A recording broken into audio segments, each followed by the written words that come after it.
Tonight's episode of Legacy Battle is brought to you by Atlas Benefits. Atlas Benefits has solutions for your insurance needs. Atlas Benefits can help you obtain Medicare, health, or life insurance and employee benefits. You can find them on the web at www.atlasbenefits.com.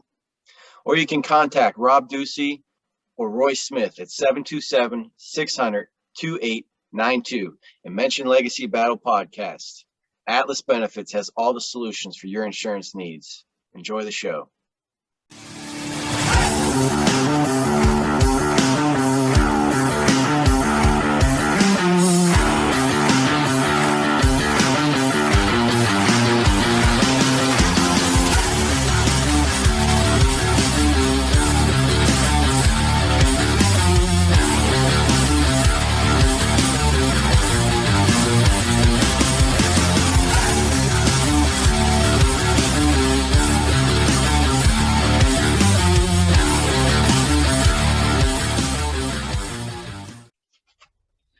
Welcome to Legacy Battle. Make sure you hit subscribe at whatever you're listening on. You know, we're on YouTube, of course, but we are also on Spotify, Apple, iTunes, iHeartRadio, Podnods. We are on everything. Make sure you hit that subscribe button.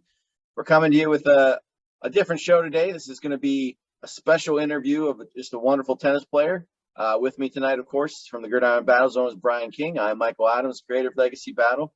Our special guest, this guy has 232 professional career single ATP wins, 157 double wins with 6 career titles, represented the United States as a member of the U.S. Davis Cup team. He was also on the board of directors for the United States Tennis Association.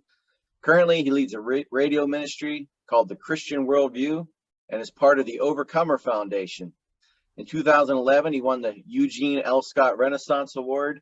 This guy's got all kinds of stuff that we could mention in this intro. And he's a member. Where'd you find all this? The internet's got it all. And he's in 2 tennis Hall of Fames. So it's David Wheaton. David, thank you for coming on today. Hey, it's good to be with both you guys. Thank you for having me on the program. I just want to start out by saying it's a little disconcerting to see myself on the screen here with no hair, and then to see that picture behind you where I had all kinds of hair. So thanks for making me feel old. That's why I wear hats. It'd be the same way for me. So, as I was saying today, we don't have a debate today. We're having just a special interview with our guest, and we're gonna start this back at the very beginning. So, born in Minneapolis, that's such a hard word for me to say all the time. Minneapolis, Minnesota. That's right. Basically, how did you start and get into tennis? I think I saw that you started at 4 years old. Is that correct? Yeah. That is one of the most common questions I get asked is how did you ever develop into being a professional tennis player coming out of Minnesota? That's like the Jamaican bobsled team question in reverse, right? But really, there was a lot of elements that went into that. First of all, I'm the youngest of 4 kids in my family. I have 2 older brothers and an older sister, and I'm actually younger by a long shot. My next oldest sibling is about 8 or 9 years older than I am. So I grew up in an athletic family. We also had 2 public tennis courts, like a block away from my parents' house where they still live to this day. And so I had older siblings. I had a couple of courts nearby. We also had a pretty extensive chain of indoor clubs in Minnesota. It's very good here from an indoor standpoint. This is a pretty good tennis community, even though lots of professional players don't necessarily come out of Minnesota. It's of course it's possible. If you look at Russia and Sweden, Germany, other cold weather climates produce good players. So. And then I had a great family. My mother and my dad just poured so much into me at every opportunity. Local people, coaches, Jerry Noyce, others, people who own the clubs gave me free court time. And there was just a long chain of different people who invested so much in me, starting with my family and working out from there. And it was just kind of one step at a time. I started playing the great Minnesota sport hockey when I was just 2. I was left-handed in hockey, so that left-handed slap shot translated over into having a good 2-handed backhand in tennis when I was tossed my first balls at age 4. I played both hockey and tennis growing up until I was about 13 or so. And then the sports began to conflict with each other. There would be holiday hockey tournaments at the same time that the national indoors and the Orange Bowl will be taking place. So I had to make a choice. I think when I was around 13, and I chose tennis. I like the individual aspect of tennis. I love team sports too, but I just felt like for whatever reason at the time, tennis was the sport for me. And it was one step at a time from there. And by the time I got halfway through my sophomore year of high school, I was invited by Nick Bollettieri to finish my high school years down at his academy. And that was a huge point of development for me as well. Good. All right, David. So first off, when I first ever saw David Wheaton on TV, it was probably around 89, 90, somewhere in there. I saw this cool looking guy that had the U.S. flag bandana going, as you can see in the picture behind me. And I just wanted to know, was there a story behind that? Like, or were you just really patriotic, or what was the reason for always, repping the USA flag like that? Yeah, I think there's a couple reasons for it. First of all, I played on the Junior Davis Cup team, in my late teens for a couple of years there in the juniors. And that was always kind of a patriotic thing. We represented the country at some of the junior Grand Slam tournaments. So there was that representation of America at that point. Secondly, on the tour, I think around the year 1990 was when the Gulf War was taking place, started. And so, just wanting to support the troops and support our country that way. And I think thirdly, I love this country. I think this is the greatest country in the world. Of course, it's not a perfect country, but it's, I think, the best country in the history of mankind from a standpoint of the freedoms, the opportunities, all the different things this country offers. And so you combine all those together, and I love wearing the Stars and Stripes headband. I don't really have need for it today with the lock of hair, but it was definitely became a trademark when I was on the tour. So we're going to be jumping back and forth with your career here. So I'm going to take it back again a little bit. So I believe in your teenage years, you were down in Bradenton. You were training with other teenagers, such as, if I saw correctly, Andre Agassi, Jim Courier as well. I think I saw his name. Yeah. So what was that training process like with them? Could you see how great they were going to become on top of what your potential was? Yes to all those things. I mean, it was a special time at the Bollettieri Academy at that time. I think Nick would tell you so. This was back in the mid to late 80s. The academy had already been around for some time at that point. Jimmy Arias, Carlene Bassett, other well-known players had kind of been in the early stages. And then maybe you could call this the second stage. Aaron Krickstein was still a teenager and on tour then. He was there. And then all of a sudden, over a period of a few years, some of the top players begin to migrate there to train. And as you mentioned, Agassi and Courier and others like Martin Blackman, and I was there, and a couple others that would have professional careers. Also, Monica Seles was there at that particular time. Oh, wow. And so it was quite a training environment. And that's really one of the missing pieces that wasn't taking place in Minnesota. We had court time and we had other things here, but the court time just increased down there, and the coaching was really good. The camaraderie and the competition with these other players. When you're kind of mixing it up with these kind of guys every day in the afternoon after school, it's pretty hard not to improve in that kind of environment. It was a competitive environment. It was a lot of 16, 17-year-olds, with big egos and, kind of wanting to outdo each other. But it really created an environment where it fostered high levels of improvement. And, we didn't know what we were thinking at the time, but I think that I at least suspected that there were players down there that, we felt like we were the next generation to hit the pro tour and to make an impact. And that's obviously certainly what happened, especially for guys, like Agassi and Sampras and Courier and Chang, who won, multiple Grand Slams and really dominated the game for, over a decade. Well, I want to take you to the Grand Slam Cup tournament. You were invited to that tournament twice. You had very nice results there. In 1990, you made it to the semifinals after defeating the legendary Yvonne Lindell. 1991, you were able to win it all, knocking off the great Michael Chang. So what do you remember about that tournament, and what were your thoughts when it was sort of absorbed and discontinued? Yeah, that was a really interesting event because there was so much prize money in it. It was sort of unheard of in the game, and there was actually controversy over that. That oh, there's so much prize money. This is going to, just a ridiculous tournament and this kind of thing. Compact Computer was the sponsor of it. Of course, the prize money, in that tournament, comparing to some of what they offer in the Grand Slams today is, it's more today. Things continue to grow. But I just remember when the tournament came around in 1990, I was just super excited just to qualify for it. They took the top 16 finishers from that year's Grand Slam events, and I qualified for it and made it over there and to Germany and Munich. It was in the Olympic Hall in Germany where they held the 1972 Olympics. So I was really excited to be there for a lot of different reasons and did well that year, got to the semifinals. Lost a tough match to Brad Gilbert. He was one of my nemesises on tour. Lost in 5 sets. But the next year I qualified again by reaching the semifinals of Wimbledon in 91. I qualified again, and this year I went back and lo and behold won my first 2 matches and got to the semis and beat Michael Stich 7-6, 7-6, 7-6 in the semifinals. In his home country, he was Wimbledon champion that year. And then played Michael Chang, who is just always a very, very challenging, difficult, competitive player.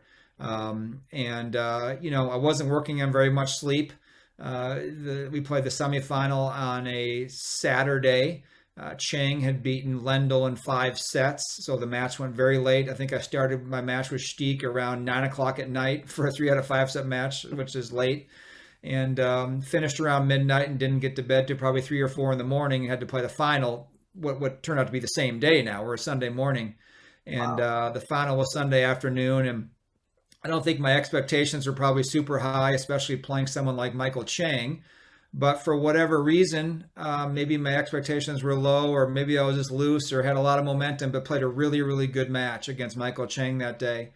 Executed well.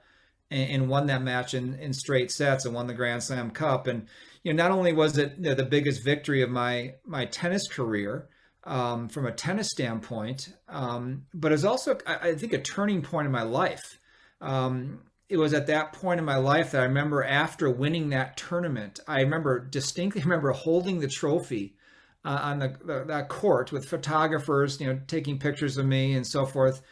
And within about 10 minutes of that big win, and holding that trophy, I happened to look up in the crowd and notice that all 14,000 people that were there that day had literally gone home. The stands were empty, and I just remember thinking, wow, that really came to an end really quickly. One of the biggest moments of my career. I had several, getting the semis of Wimbledon and other, playing for the Davis Cup team was a great honor, and different things, just being on tour and experience. But this is one of my biggest wins.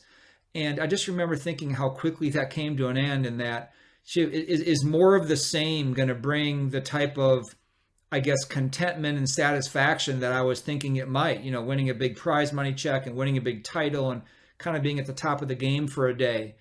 And just walked off the court thinking, boy, there's got to be more than this, although it was great. How am I going to be motivated to play like maybe in the next tournament somewhere where there's not so much kind of fortune and fame and success on the line? And that really, I think, triggered something in me that set me on a search.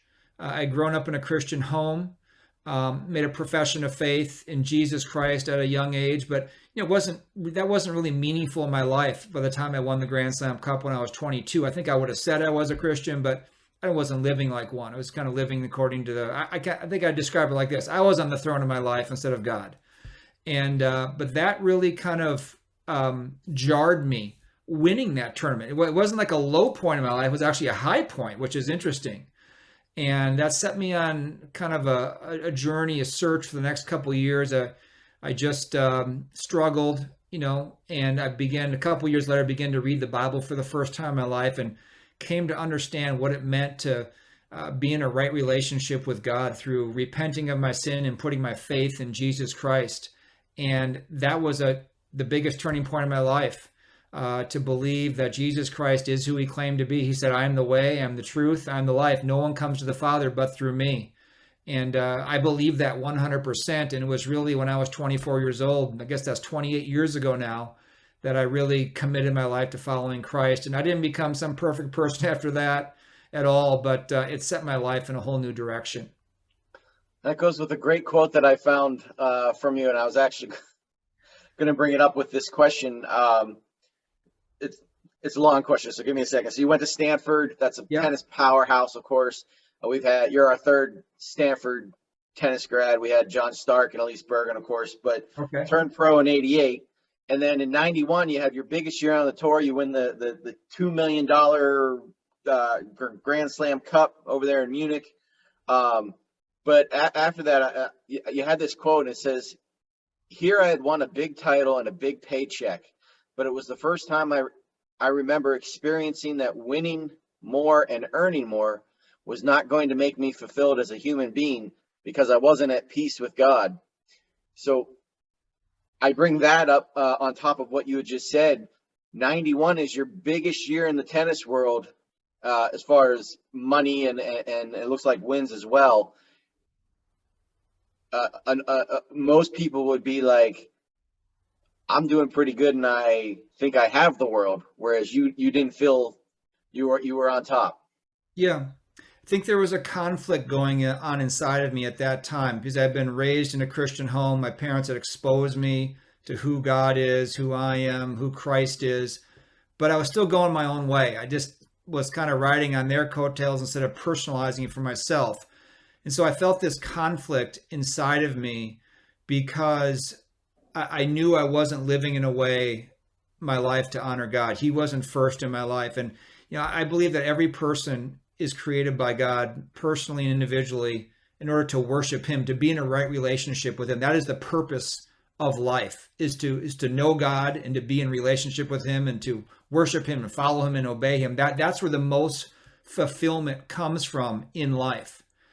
And that was not my pursuit at that time in my life. I may have said that, but I think the reality is that, winning tennis tournaments, making money, doing Nike commercials, having big endorsement deals, the typical things that there's nothing wrong in and of those things with earning a living. I'm all for earning a living. More money you can earn, the more power to you.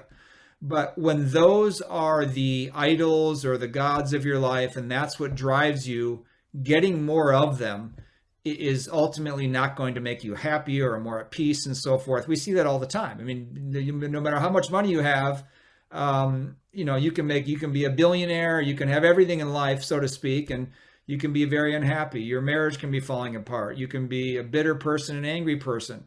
It just goes to show that your life is peace and happiness, contentment, satisfaction, or whatever you want to call it, doesn't come with what we have. It comes with who we know. From a standpoint, do we know the God of the universe, the God who created us? And, I look back on the last 28 years of my life, and that is even more true now than ever before.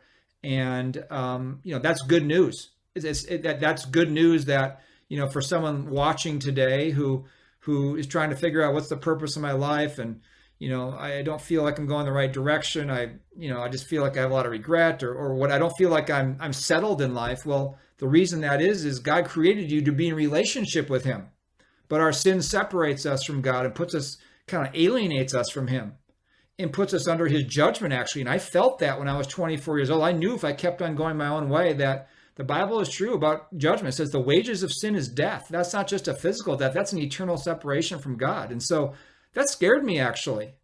And it should. There should be not only a love for God, but a fear of him. But the good news comes next, is that's why God sent his son, Jesus Christ, to live a perfect life and to be the perfect substitutionary sacrifice to pay the penalty we deserve to pay for our own sin. And so that when we put our faith and trust in him, God forgives us. He makes us right with him. He gives us a peace that surpasses all understanding. Not that life becomes perfect or without trials. I have plenty of trials in my own life, but God gives us a perspective to endure through those trials of life. And of course, a great hope for this life and the life to come after we die as well, too. So it's all good news. The gospel, that's what it literally means, good news. And so anyone watching today, that is just, if I say, give someone one piece of advice in life, that would be it. And going back to your original quote, that's why I said that at that particular time at the Grand Slam Cup, I wasn't at peace inside myself, despite the fact that I was, kind of at the top of the tennis world at that particular time. Well, basic instructions before leaving Earth, as they call it. So, yeah, exactly. Brian, go ahead. Well, you mentioned the 1991 season just being an unbelievable season for you. In particular, I wanted to ask you, in 1991, along with your partner Patrick McEnroe, you advanced all the way to the finals to in the Australian Open. So what was it like, and what could you tell us about playing with Patrick? Well, Patrick and I had known each other since our junior days. He's a couple years older than I am, so he was always an age group ahead of me. But then when we both went to Stanford, we, of course, got to know each other well, being on the same team. We won the NCAA title that year. And we complemented each other well on the doubles court because I'm a bigger, rangier guy. He's an excellent returner. He understands the game of doubles very, very well. And so I often think that doubles players who aren't identical on the court can sometimes be a good complement to each other, maybe with the exception being the Bryan brothers. They're left and right-handed, but they play, I think, fairly similarly. What a great dominant team they have been. But with Patrick, we knew each other well. We complemented each other well in our games, and we had a good run there at the Australian Open that year. And that was, a very memorable time to get all the way to the final with him. So you doubled, obviously, as Brian just mentioned, with McEnroe. Also, I've seen Andre Agassi, Luke Jensen, quite a few people you've doubled with. Was there a double partner that you felt most comfortable with? Like you thought, hey, this is going to be a good tournament? And then, since this is my last tennis question, I want to throw this in there too. I've noticed that you actually beat Andre Agassi quite a few times. Is there some reason that you might have had his number? Because most people didn't have his number. I knew the trick.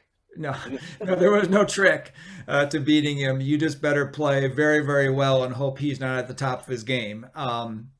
Back to the doubles question first. That was at a particular time. I think pro tennis is still that way. That I was kind of doing well in singles, not necessarily in the top 5 or 10, but doing well. And it was difficult to play doubles all the time, from a standpoint of just energy. And so I wasn't playing doubles regularly. And in some ways I wish I had, but that's just the decision I made back then to not necessarily play full time. So I'd end up not necessarily having a partner, the same partner, week after week, year after year. So I play with a number of different players.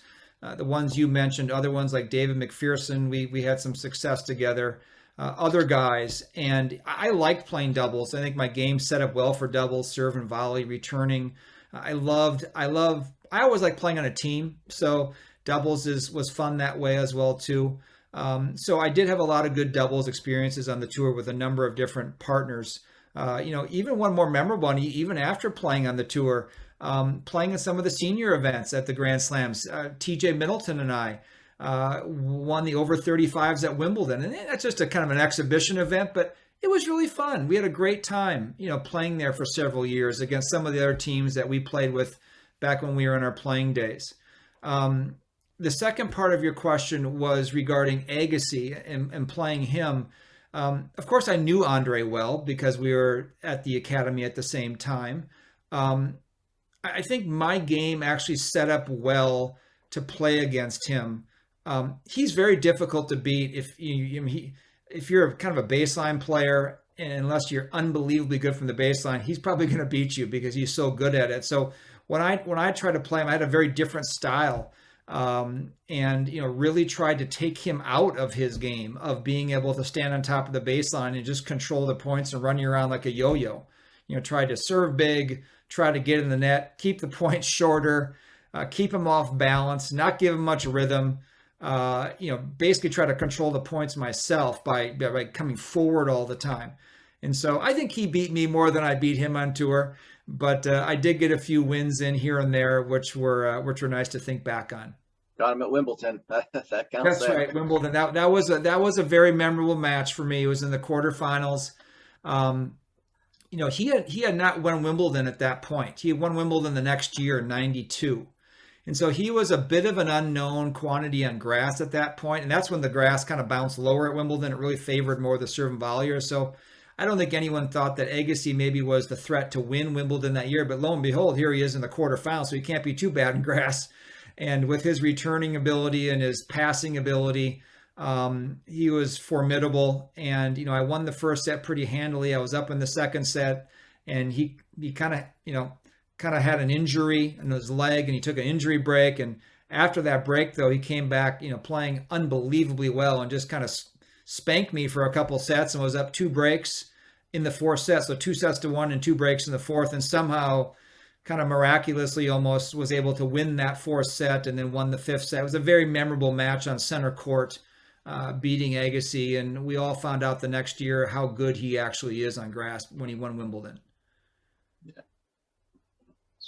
So I understand recently you became an author. Would you be able to give us a little glimpse into what My Boy Ben is all about and where our viewers may be able to purchase a copy? Yeah, I'd be glad to. So coming off the tour, when I was 32 years old, and I think it was in end of 2001, just had reached a point that, I really wasn't making a great living doing it anymore. It wasn't that highly ranked. Physically, just some injuries, and, I've done it for 13 years and great experience, but it just wasn't the same as it was before. So I came off the tour and really didn't know what I was going to do with my life, to be honest. And would I get back into some sort of tennis capacity, coaching or whatever, or do something else? And I won't give you the whole story, but I got involved unexpectedly, I'll just say that, in Christian radio. And I told you my faith story there, and someone had just offered me to take over a local Christian sports radio program. So I got involved in that, still doing Christian radio to this day, called the Christian Worldview radio program. And, that's a big part of my life and what I devote my time to. We can talk about that later, but you asked about the books. That sort of led in some way to me writing my first book in 2004 or 5 called University of Destruction. And that chronicled my time when I went off to college at Stanford, just what a difficult time from a spiritual opposition that is, what Christian kids encounter on secular campuses. So that was my first book. And then years later, in 2014, I wrote a second book about a yellow lab that I had during the latter part of my days on the tennis tour, and then into that transitional time coming off the tour. And that yellow lab's name was Ben. And there's just this kind of a really amazing story about, how we got this dog and why I wanted to get the dog, and being on the tour at that time, and family, and being single at the time, and how I lost Ben just unexpectedly in the middle of his life, and kind of the story of God's grace after that. I mean, it's really, there's a lot of dynamics in that book. And it's been thankfully a very, a book that readers have really enjoyed. It's a story. It's almost like a autobiography of a memoir of my life over about a 10 or 12 year period, in my late 20s into my late 30s. And it was a very meaningful project to be a part of. It's still going to this day. We've done marketing campaigns with it, and we do personalized. People like to buy it for a gift for the dog lover in their life, or just the tennis lover, or someone who just likes reading. We have a website, myboyben.com, where you can order signed and personalized books.